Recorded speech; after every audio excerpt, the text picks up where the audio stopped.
Alright, we're on our way to Napa Valley right now. So we were gonna go yesterday, which is a Saturday. Today's a Sunday. It's actually Mother's Day. But we didn't realize that you have to make reservations now at the wineries with COVID and all that. So it's pretty restrictive. Like, you can't even go visit the grounds in most of the places. I only found like one winery out of like 25 that I saw that allows you to just visit without a reservation. So I had to like regroup this week and try to find any winery I could make a reservation at that were, that had pretty high ratings. And so I was able to find two, which is good enough because Napa is really huge. Like, I suggest that you go there with a plan, because the first time I ever went, I've only gone 2 times. This is my third. But the first time I went, I just kind of went there blind, and I've heard of wineries, but truthfully, they're really hard to find. When you're driving, the signs are small, or like the entrances kind of just come up on you, so it's really hard to figure out where to get in. And they're like 2-lane roads, so one way, one direction. And yeah, I just suggest that you be more prepared when you go there and know which wineries you're going to visit. And if you're going to be obviously tasting, then you should limit your wineries maybe to 2 to 4 places, and have a relaxing time, etc., instead of trying to go to like 8 at once or something, because I think that's just, 1, impossible, and 2, you're gonna be drunk unless you're not driving. And yeah, these places are kind of spread far apart too, so depending on where you want to go, you kind of should strategize. But anyways, Napa Valley, we're going to Reynolds and then Mumm Winery. So yeah, we'll try some reds and then some bubbly and then come back.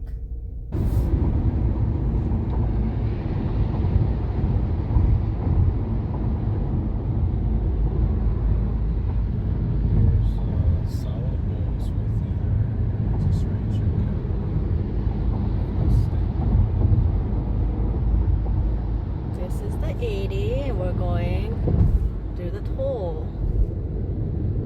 So Napa from Oakland isn't that far actually, distance wise. It's taking us an hour, but it looks like distance wise it's like less than 60 miles. Anyways, I have the fast track, so going this way, paying the $6 toll. If you go the other way without the toll, it's like 3 hours, 2.5 hours without traffic. I don't think that's worth it, so I think it's worth to pay the toll. So we are at the Oxbow Public Market, stopping by here for lunch before our 1 o'clock tasting. Didn't plan it out too well. Tasting's in 1 hour, so we only have like 40 minutes to spend here. This is the area. Oh.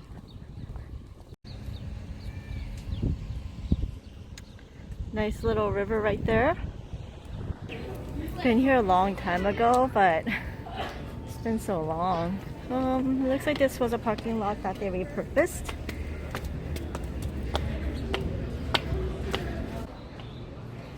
Right.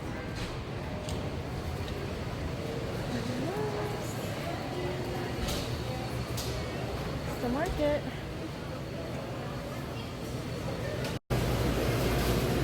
Harley. Oh. Can I look at the books now? Empanadas.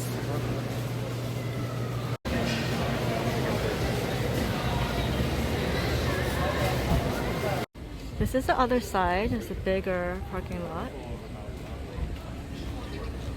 And I'm in line to order tacos. We forgot our water, so we bought a drink. And we're eating our empanadas while we're waiting for our clam chowder. The lines and wait times are pretty long, kind of miscalculated. So if you want to come here and enjoy this market, you need to make sure you come here early enough to be able to do that. All the wait times right now are like 20 to 30 minutes. So yeah, we have to leave in 20 minutes. Okay, instead of tacos, I got Hog Island barbecued oysters and clam chowder. Wonder if this is better than the one at Pike Place. We'll see. These were very good, but they were 4 for 17 bucks. Pretty expensive. How's the clam chowder? We're like demolishing the clams, but it's really good. Has good flavor. So it's mostly clams, and then I think the second most thing is potato, and then maybe celery. But it's a lot of clam shells, and flavor's good.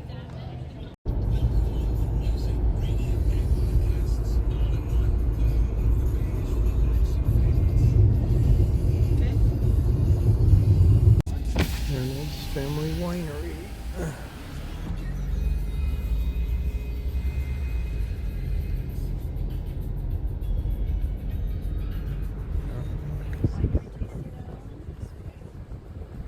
Their house.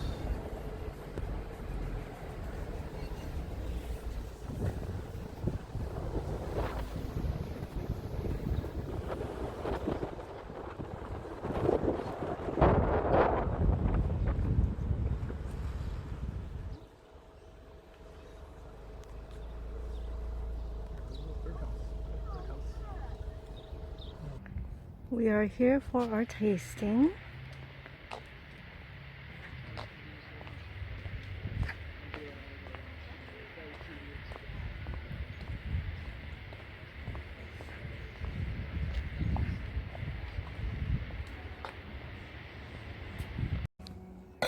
Can we have some water as well? Yes, yes. This is our first wine, 2019 Sauvignon Blanc. Okay.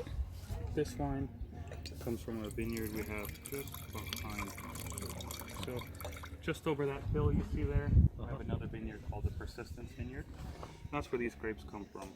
We ferment this wine 1/3 in a stainless steel tank, 1/3 in a concrete tank, and 1/3 in oak barrels. Charcuterie that we're having with our tasting. This first one is a Cabernet, what is it? No, Sauvignon Blanc. It's actually really good. I might buy this. Or he may buy it. Tasting today came with the charcuterie. Brian doesn't even eat olives, so this is all mine. But I think we ate too much earlier, kind of full. Maybe shouldn't have had that clam chowder. It was kind of rich. This is Pinot Noir. It's not light. I like the Cab Blanc better. I mean Sauvignon Blanc. Wow.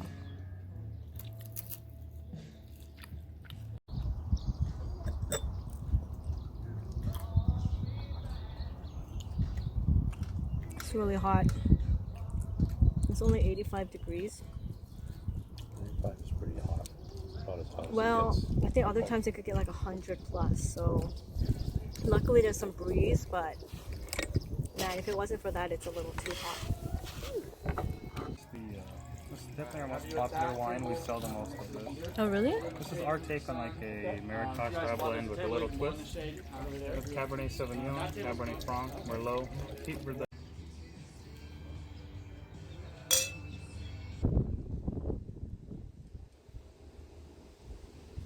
Oh, look at the little grapes.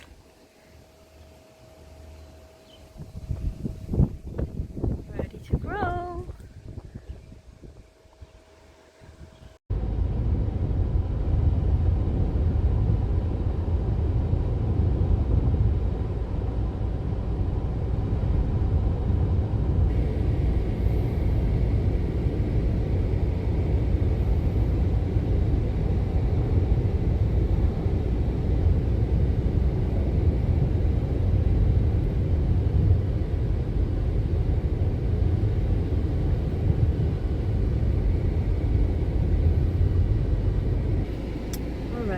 Looking for shade because it is so hot today and I don't really see shade.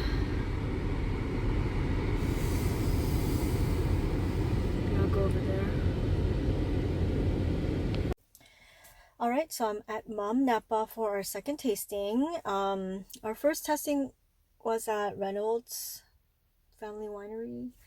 And it's a smaller winery, and you know, at this time I'm like happy to support smaller businesses, and their wine was good. I ended up buying 2 bottles, one of the Sauvignon Blanc, which was really good, and then we got a tasting of the Merlot at the end. I'm not a huge fan of Merlot actually, but it was better than some of the other wines that they had, so I bought it. But it was like $80 for that bottle, and now I'm kind of having buyer's regret, like, why did I buy this $80 bottle of wine? I don't even like Merlot. But maybe this is just you know, from the aftermath of the pandemic and being home. Ended up getting super happy to buy something. Anyways, so we had 5 tastings over there, and they allowed us to have a little tasting of the Merlot. So that's like 6-ish, I guess. But I didn't really drink all of my wine. I tried to give some to Brian, but as you can see,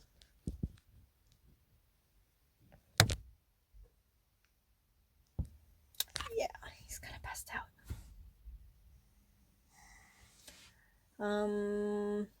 I think there's 3 tastings here. This is for like a sparkling wine,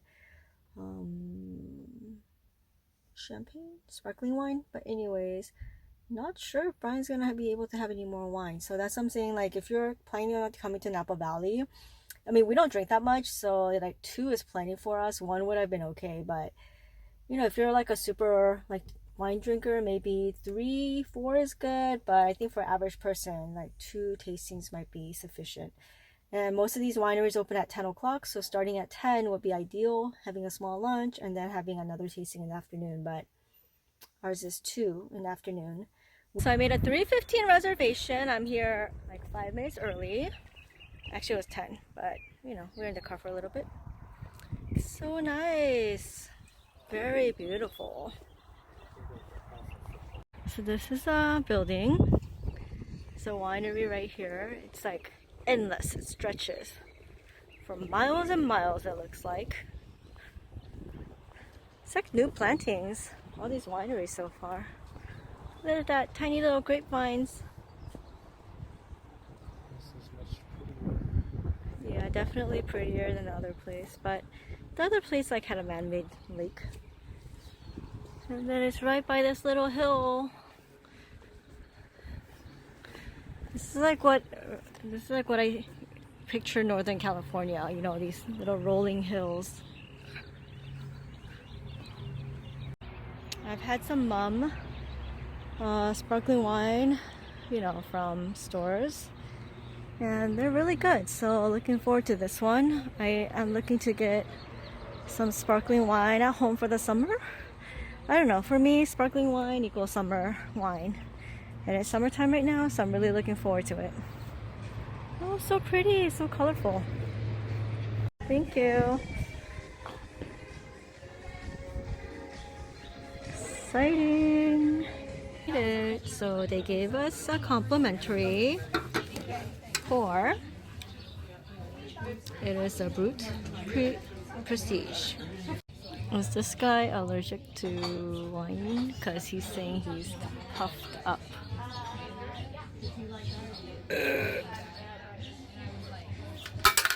Jeez.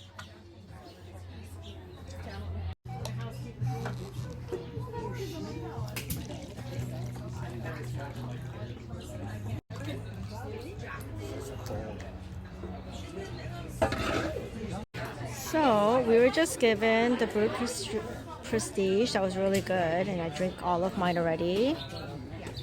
And then we got, from the left to right, Brut Reserve Rosé, the 2013 DVX, and then the 2015 DVX Rosé. So this is what we're gonna have. Boom, right here.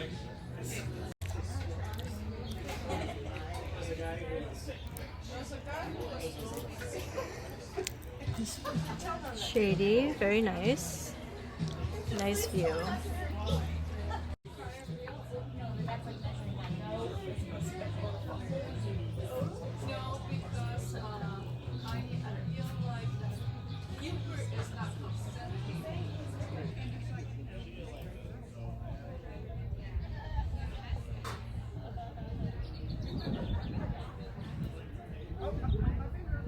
So pretty. There's indoor available too. There's some people in there. But we're out here in the patio. Everyone takes COVID here very seriously, I think. So that table just got major sprays and wiped down. Alright, we finished our tasting. We bought a couple wines. And before heading back, we're just hanging out, exploring the patio area a bit. It's really pretty here. Not too bad. I mean, with COVID, there's a lot of restrictions. A lot of wineries don't even allow like children and dogs or pets anymore. You know, I think usually it was allowed, but now it's not. Yeah, and everyone has to reserve to do a tasting, so it is what it is. I'm pretty sure the restrictions will be lifted in a couple months. But yeah, I really recommend everyone coming and exploring. You do have to make reservations. That's the thing. I didn't realize, and luckily, you know, actually Mom had 0 reservations shown online, but they said to call, and I called and was able to get one today, and I called yesterday morning like 9 a.m. So yeah, it worked out. All right, thank you. Bye.